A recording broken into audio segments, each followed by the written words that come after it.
नमस्कार दोस्तों, आप सभी को स्वागत है अपने YouTube चैनल पर। तो दोस्तों, आज हम आप लोग जानेंगे विराम चिन्ह। विराम चिन्ह का मतलब होता है ठहराव यानी रुकना। तो दोस्तों, यदि चैनल पर नए हैं तो चैनल को सब्सक्राइब कर लें, बेल आइकन को प्रेस कर लें। इससे फ़ायदा आप क्या होगा, जो वीडियो अपलोड किया जाएगा सबसे पहले आप तक पहुंचेगा। तो दोस्तों, चलते हैं देखते हैं विराम चिन्ह किसे कहते हैं। यानी विराम चिन्ह का मतलब होता है ठहराव यानी रुकना। जैसे दिया है, श्री कामता प्रसाद गुरुजी ने विराम चिन्हों को अंग्रेजी से लिया है। पूर्ण विराम को छोड़कर गुरुजी ने कुल 20 विराम चिन्ह बताए हैं। कितने विराम चिन्ह बताए हैं? यानी 20 विराम चिन्ह बताए हैं। तो चलते हैं देखते हैं पहला कौन सा विराम है। पहला दिया है अल्प विराम। अल्प विराम को ऐसे कामा कर देते हैं, वो हमारा हो जाता है अल्प विराम। दूसरा है अर्ध विराम, यानी बिंदी रख के इसे कामा लगा देते हैं तो क्या हो जाता है? अर्ध विराम हो जाता है।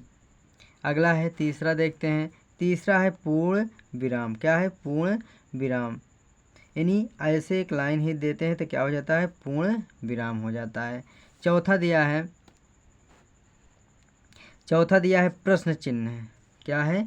प्रश्न चिन्ह, यानी इस तरीके से बना देते हैं इसे तो क्या हो जाता है? प्रश्न चिन्ह हो जाता है। पांचवा नंबर होता है आर्ष चिन्ह, यानी एक ऐसे लाइन ही के बीच में नीचे बिंदी रख देते हैं, ये आर्ष चिन्ह हो जाता है। इन्हें विस्मय आदि चिन्ह, इसको विस्मय आदि चिन्ह भी कहते हैं।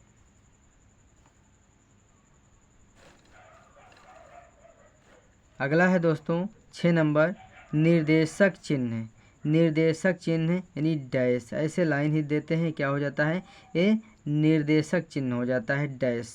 संयोजक चिन्ह, इसको संयोजक चिन्ह भी कहते हैं। क्या कहते हैं दोस्तों? संयोजक चिन्ह भी कहते हैं। और इसको सामाजिक चिन्ह कहते हैं। क्या कहते हैं? सामाजिक चिन्ह भी कहते हैं। अगला है 7 नंबर कोष्टक, यानी रेखा कोष्टक, छोटा कोष्टक, बड़ा कोष्टक, मझला कोष्टक, यानी ये कोष्टक होते हैं। क्या होते हैं?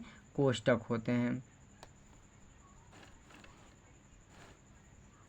अगला है दोस्तों 8 नंबर अवतरण चिन्ह। क्या है? अवतरण चिन्ह।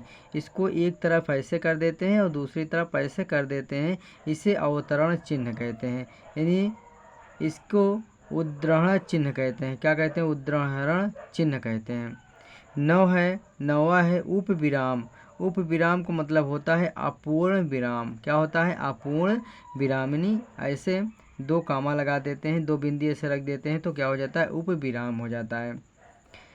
अगला है 10 नंबर विवरण चिन्ह, यानी विवरण चिन्ह, यानी दो बिंदु ऐसे रख देते हैं, एक बिंदु यहाँ एक बिंदु यहाँ, तो बगल में ऐसे लाइन ही देते हैं, ये विवरण चिन्ह हो जाता है। क्या हो जाता है? विवरण चिन्ह हो जाता है।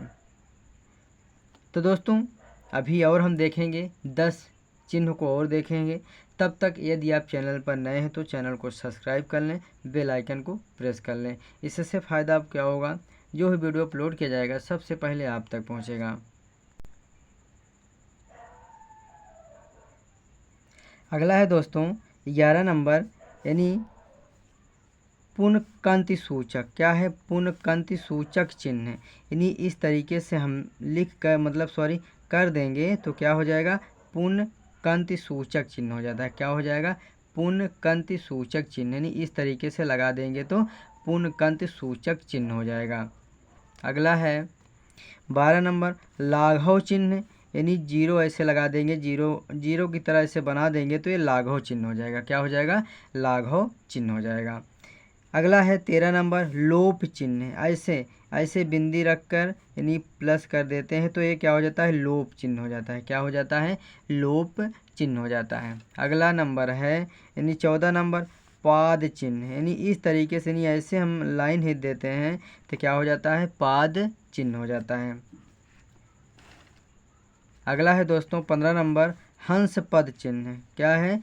हंस पद चिन्ह, यानी इस तरीके से हम ऐसे बना देते हैं, यानी इस तरीके से ऐसे बना देंगे तो क्या हो जाएगा? हंस पद चिन्ह। 16 नंबर है दीर्घ उच्चारण चिन्ह। क्या है? दीर्घ उच्चारण चिन्ह, यानी ऐसे हल्का तिरछा यस मॉडल बना देते हैं तो ये हो जाता है दीर्घ उच्चारण चिन्ह हो जाता है।